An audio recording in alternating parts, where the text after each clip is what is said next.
I'm Tammy Palazzo, and I'm the CEO of Presentr.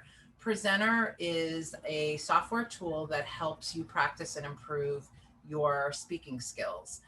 I will tell you that I spent the better part of my life being terrified of speaking in front of others, and not just formal presentations. I didn't even like having to talk in a meeting or talk on the telephone. When I was younger, I avoided making calls to friends. I was just really shy and really uncomfortable. When I learned about how to become a more effective communicator, it was life-changing for me. It changed my confidence level. It changed the way I interacted. I found myself to be a lot less self-conscious and much more focused on having an impact with the audience. Question is how would you describe good and effective communication? Good and effective communication is the ability to get your message conveyed to someone in a clear way, but making sure that the way you're communicating with them matches with the message. What does it feel like to form first impressions?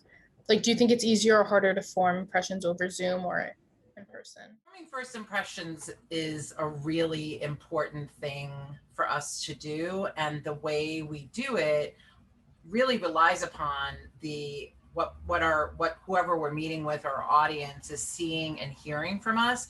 So obviously over a virtual meeting or a virtual interaction, it's going to be different.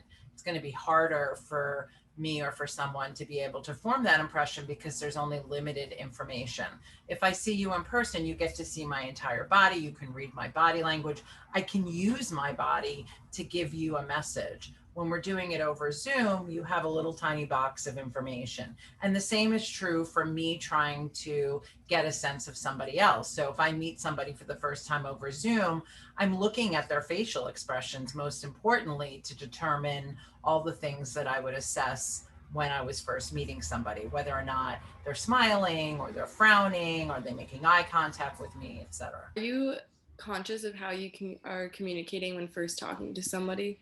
Me personally, absolutely. I'm always thinking about what I'm doing, how I'm looking, where most of my communication over the last year and a half obviously has been virtual. So I've had to be really conscious of making sure that I'm looking at the camera and I'm not looking down, or where I've got my camera positioned on the screen. But even when I do it in person, I have to walk the talk. So people expect me to communicate well. So the expectation is that I'm going to do it a little bit better than everybody else does.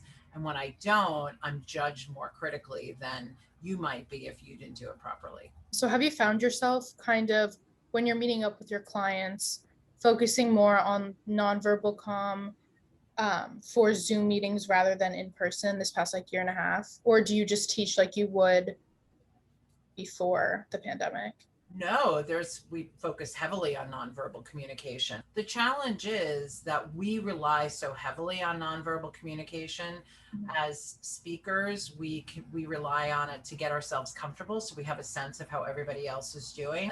When I'm teaching other people, I do heavily focus on how to replace that nonverbal when you are on a Zoom call. I think it's exceptionally important, especially over the last 18 months, to be able to focus on the nonverbals.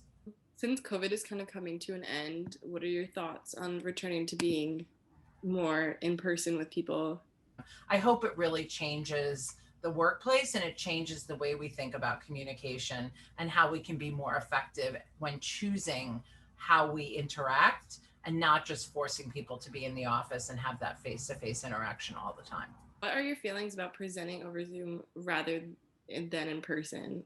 I love presenting in person because of the energy that comes from that. And I really derive a lot of my own energy from the energy of the audience. And I really like to have that interaction with people. And it's so much easier doing it virtually.